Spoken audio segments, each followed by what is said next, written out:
Hey guys, it's Daniel Funke from the International Fact-Checking Network at Poynter. On today's episode of Check It, we're talking about how to make fact checks into GIFs and why everybody should be trying to incorporate these into their workflow.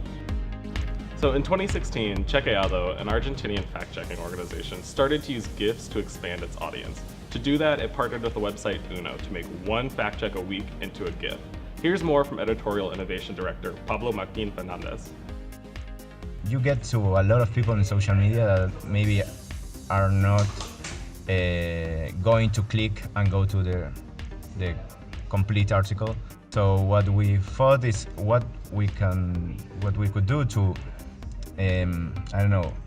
to augment the experience that people have in social media with us, and not only having the headline and the ratings, but also having a brief explanation about why we choose that rating.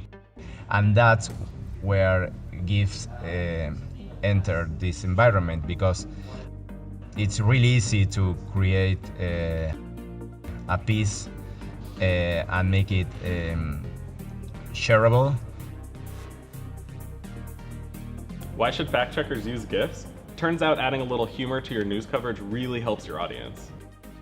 That's all for now. You can try using GIFs in your own newsroom using Uno or another service like Giphy. Tune in next month for another 2-minute tutorial to help make you a better fact checker. Until next time, I'm Daniel Funke.